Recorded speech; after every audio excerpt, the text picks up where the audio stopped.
اس کو کہتے ہیں کتاب.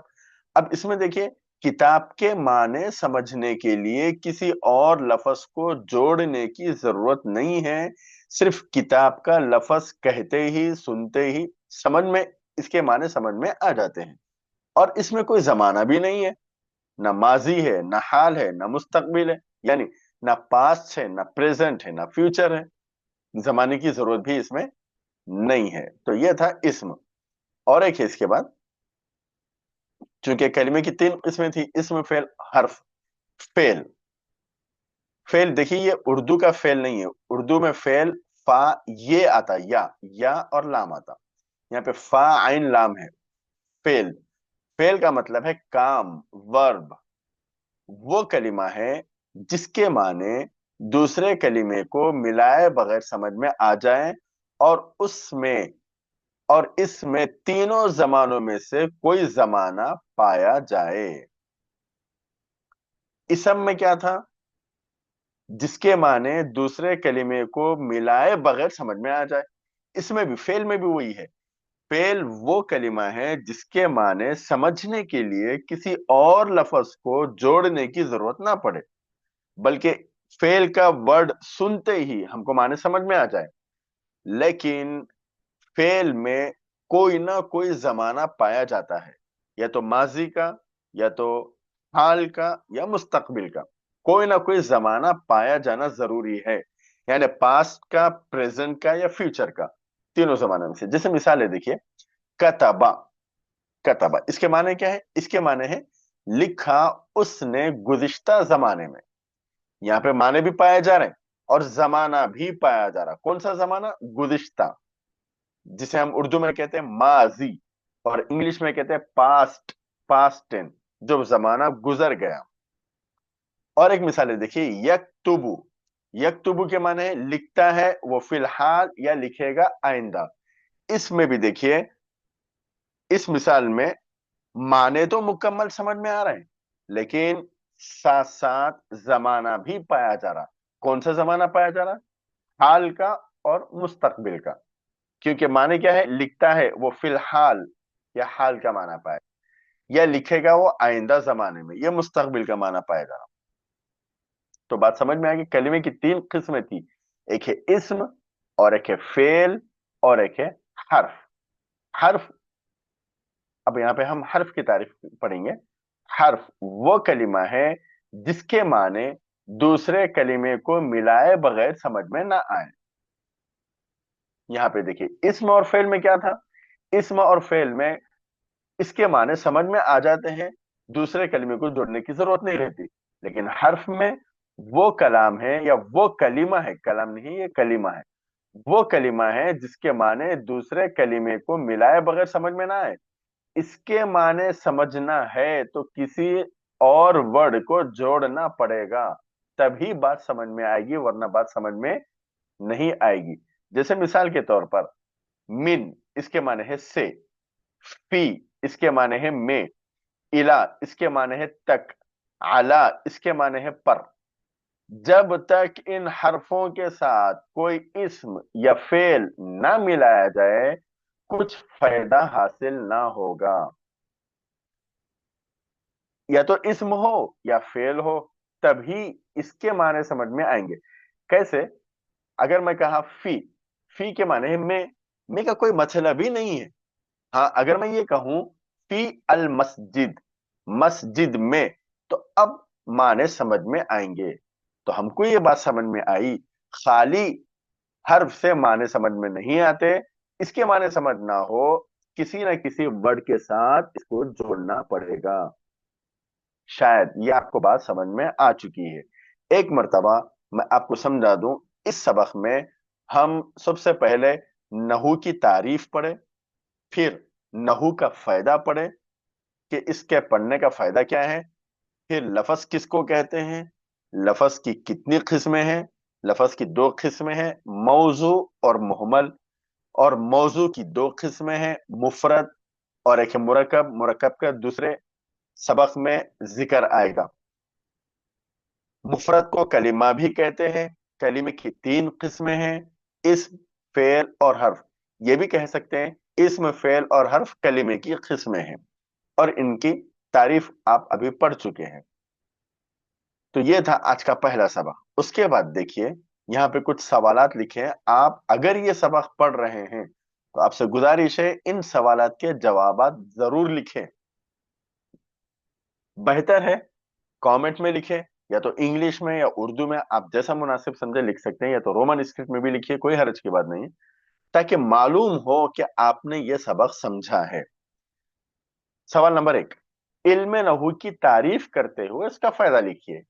مطلب علم نحو کس کو کہتے ہیں یہ بھی لکھیے، اور علم نحو پڑھنے کا فائدہ کیا ہے یہ بھی لکھیے. سوال نمبر 2، موضوع اور محمل کی مثال کے ساتھ وضاحت کریں. ہم پڑھے تھے ابھی موضوع کس کو کہتے ہیں، محمل کس کو کہتے ہیں، اس کی مثال دے کر سمجھائیں. نمبر 3، اسم، فعل اور حرف کی تعریف مثالوں کے ساتھ کریں. اسم کی بھی تعریف کرنا ہے، فعل کی بھی تعریف کرنا ہے، اور حرف کی بھی تعریف کرنا ہے، مثال کے ساتھ ساتھ، مثال دے کر، ایگزامپل کے ساتھ ساتھ. تو یہ تھا لیسن نمبر 1. شاید آپ کو سمجھ میں آ چکا ہے. اگر سمجھ میں نہیں آیا تو آپ کامنٹ میں ضرور لکھیں آپ کو سمجھ میں آیا ہے یا نہیں آیا. انشاءاللہ ہم اس سے بہتر سمجھانے کی کوشش کریں گے. اور آپ سے گزارش یہ ہے کہ سارے لیسن، سارے اسباق کے ویڈیو کی لنک اس ویڈیو کے ڈسکرپشن میں موجود رہے گی. آپ سارے ویڈیوز دیکھ سکتے ہیں. دعاؤں میں یاد رکھیے. اللہ حافظ. السلام علیکم ورحمۃ اللہ وبرکاتہ.